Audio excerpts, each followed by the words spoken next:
कर ही रहे हो, तो हम तुम्हें मिलावट से कुछ अलग करने को नहीं कहते। तुम बस अपने दूध में ये मिला देना। वो गुंडा मनसुख के हाथ में एक पाउडर की पुड़िया थमाता है। ये क्या चीज है भाई? नहीं नहीं, ये नशे वशे का व्यापार नहीं करता मैं। ये सब तुम अपने ही पास रखो। अच्छा, मतलब सिर्फ दूध में अरारोट मिलाने का व्यापार ही करते हो? चलो ठीक है, कोई बात नहीं। हमने सोचा था तुम भी 4 पैसे ज्यादा कमा लो, मगर ये तो अपना अपना भाग्य है। क्या? अरे मैं तो मजाक कर रहा था। मैं तैयार हूँ भाई। अब सामने से आती लक्ष्मी को भला कौन मना कर सकता है। लाओ लाओ, पुड़िया इधर लाओ। ये हुई ना बात। तो फिर ये लो, इस एक पैकेट को एक बड़े दूध के केन में मिलाना। इससे कम या ज्यादा में नहीं, तभी स्वाद में किसी को अंतर नहीं पता चलेगा। और हाँ, इसे मिलाने के बाद तुम्हारे दूध की डिमांड गांव में 4 गुना हो जाएगी। लोगों को ये बहुत अच्छा लगने लगेगा और चाह कर भी बिना इसे कोई पिए रह ही नहीं पाएगा। एक पुड़िया का 1000 रुपए हुआ। अरे अब ये तो बहुत ज्यादा है भैया। अच्छा, ज्यादा लग रहा है? अब चलो कोई बात नहीं, मत खरीदो। अभी ये भजिया वाला आएगा ना, तो इसे ही बेच देंगे। ये तो खुशी खुशी 1000 रुपए में खरीद लेगा। अरे अरे नहीं, रुको रुको, मैं देता हूँ ना पैसे। ये लो। शाबाश, चलो अगले हफ्ते मिलते हैं। मनसुख की साइकिल ठीक हो गई थी और वो पुड़िया लेकर वापस घर जाता है। जब मनसुख दूध में पुड़िया मिला रहा था, तभी वहाँ पर मीना आ जाती है। अरे ये आप क्या कर रहे हैं जी? ये है जल्दी से अमीर होने का शॉर्टकट। अब बहुत हुआ अरारोट मिलाना। अब देखो कितनी जल्दी हम अमीर होते हैं। अरे वाह, आप तो बहुत समझदार आदमी हैं। कितना अच्छा हुआ जो मेरी माँ ने आपसे मेरी शादी करवाई। अच्छा, काश मैं भी ऐसा ही कह सकता, भाग्यवान। जी क्या? मैं समझी नहीं। नहीं नहीं, कुछ नहीं। अच्छा ठीक है, मैं खाना बना रही हूँ, आप जल्दी से हाथ मुंह धोकर आ जाइए। 1 हफ्ता बीत गया और मनसुख के दूध की डिमांड वाकई में बढ़ गई थी। उसे अच्छा खासा मुनाफा होने लगा था और उसका लालच भी अब 2 गुना हो गया था। मुझे कम से कम 10 पुड़िया दे दो, लेकिन हमेशा संभल कर इसका इस्तेमाल करना। कुछ भी हो जाए, हमने जितना बोला है उससे ज्यादा पाउडर मत मिलाना दूध में, वरना लेने को देने पड़ सकते हैं। हाँ हाँ, मैं ध्यान रखूंगा। मनसुख रोज की तरह सुनीता काकी के घर में दूध देने जाता है और आवाज लगाता है, काकी आ जाओ, दूध ले लो। मनसुख के आवाज लगाने पर अंदर से सुनीता काकी की जगह एक जवान लड़का आता है। लाओ भैया, दूध मुझे दे दो। अरे आप कौन है? आपको पहले तो कभी गांव में नहीं देखा। अरे मनसुख, ये मेरा भतीजा है, अपने पिताजी के साथ यहाँ कुछ दिनों के लिए छुट्टी पर आया है। अच्छा, छुट्टी पर? शहर में क्या नौकरी करते हो भैया? पुलिस में हूँ। पुलिस का नाम सुनते ही मनसुख घबरा जाता है और उसके हाथ से बर्तन छूट जाता है। सारा दूध नीचे गिर जाता है। अरे अरे, ये क्या हो गया? ये दूध कैसे गिर गया? वो गलती से हाथ से बर्तन फिसल गया था काकी। कोई बात नहीं, दूसरा दूध दे दो। अरे नहीं, आज तो दूध खत्म हो गया है काकी। मैं कल आता हूँ ना। अच्छा, अब मैं चलता हूँ। इतना कहकर मनसुख जल्दी से वहाँ से भाग जाता है। मनोज और सुनीता दोनों को मनसुख की ये हरकत बहुत अजीब लगती है। ये इसे क्या हो गया? इसने ऐसा तो पहले कभी नहीं किया। होगी जरूर कोई बात। खैर चलिए, अंदर चलते हैं बुआ जी। आज तो बाल बाल बचा। कहीं उस पुलिस वाले को सच का पता चल जाता तो आज तो मैं गया काम से।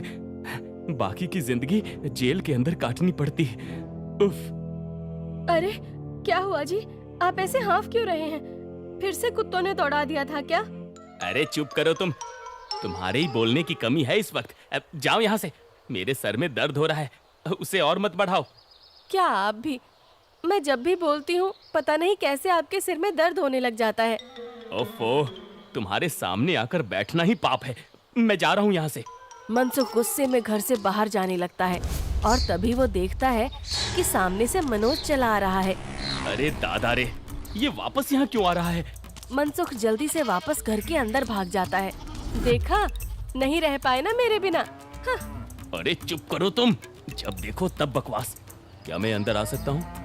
जी आप यहाँ आइए आइए। हाँ, वो दूध गिर गया था ना, तो बुआ जी ने कहा कि आपके घर आकर दूध ले जाऊं। बड़ा विश्वास है उन्हें आप पर। मैंने कहा कि पास की किसी दुकान से जाकर दूध ले आऊं, लेकिन उन्होंने कहा कि मनसुख भाई के वहां से ही दूध लेकर आओ।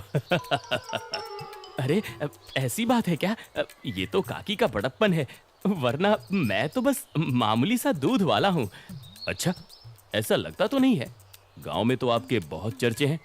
मैंने तो आज तक किसी आम दूध वाले का इतना नाम नहीं देखा है। मनसुख थोड़ा घबराता है और फिर मीना से कहता है, इन्हें चाय वाय पिलाओ, मैं इनके लिए दूध लेकर आता हूँ। ये शहर से आए हैं, बहुत बड़े पुलिस वाले हैं। अरे वाह, आप बैठिए, मैं अभी आपके लिए चाय लेकर आती हूँ। मनसुख तबेले में जाकर शुद्ध दूध निकालता है। अरे अब मैं क्या करूं? इसे मिलावटी दूध कैसे दूं? और अगर एकदम शुद्ध दूध दिया तो फिर सुनीता काकी को स्वाद अलग लगेगा। ये तो मैं अच्छा फंस गया हूँ। मनसुख सोच विचार में डूबा था और उधर मीना चाय बनाकर ले आती है। लीजिए, गर्मा गर्म चाय और पनीर के पकौड़े खाइए। मनसुख तबेले से बाहर आकर बहाना बनाता है। अरे आज इतनी गर्मी है ना, जो भी बचा हुआ दूध था वो तो फट गया। माफ करना, आप इतनी दूर आए और दूध ही नहीं बचा। अरे चलिए, कोई बात नहीं। आज हमारे नसीब में आपके यहाँ का दूध नहीं लिखा है, तो कोई बात नहीं। वैसे भाभी जी ने बहुत कमाल की चाय और पकौड़े बनाए हैं। एकदम शुद्ध दूध और पनीर का स्वाद था। अब मैं चलता हूँ। मनोज इतना कहकर चला जाता है।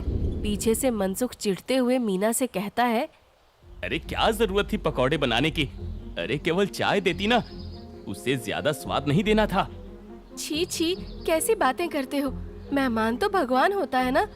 ओफो, तुमसे बहस करना ही बेकार है। गुस्से में मनसुख चला जाता है। मनोज के डर से कुछ दिनों तक मनसुख किसी को भी दूध देने नहीं जाता और बीमारी का बहाना लगा देता है। ये क्या चल रहा है दूध वाले? तुम हमसे पुड़िया क्यों नहीं ले रहे हो? कहीं किसी और से सौदा तो नहीं कर लिया? अरे नहीं, गांव में एक पुलिस वाला आकर ठहरा है। उसके रहते मैं मिलावटी दूध नहीं बेच सकता। कुछ दिन इंतजार करना पड़ेगा। क्या? अच्छा ठीक है, तब तो हमें मिलाना भी नहीं चाहिए। इसी तरह मनसुख और गुंडों का काम कुछ दिन तक ठप रहता है। एक दिन अचानक से मनसुख देखता है कि मनोज सवेरे ही बैग लेकर स्टेशन की तरफ जा रहा था। अरे आप वापस जा रहे हैं?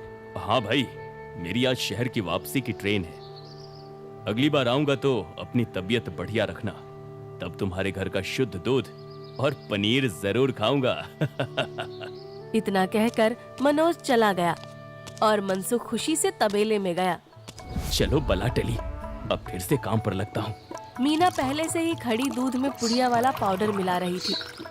अरे ये क्या चल रहा है? वो मैंने सोचा आप बहुत दिनों से काम पर नहीं गए हैं, तो आज आपसे कहूँगी काम पर जाने को। और ये पाउडर यहीं रखा था, तो मैंने सोचा मैं ही मिला दूं।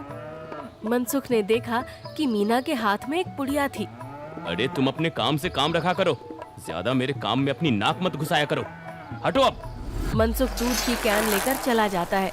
मीना चिढ़ते हुए जमीन पे पड़ी 4 और पुड़िया उठाते हुए खुद से कहती है, जब देखो तब चिल्लाते रहते हैं। इनका काम आसान करने पर भी चिल्लाते हैं। 5 पुड़िया दूध में डाल दी तो इन्हें तो आसानी हुई ना, कभी समझते ही नहीं। मनसुख दूध सारे गांव में बांटकर घर आ गया। उफ, इतने दिनों बाद आज काम किया, मैं तो बड़ा थक गया। जैसे ही मनसुख सुस्ताने बैठा,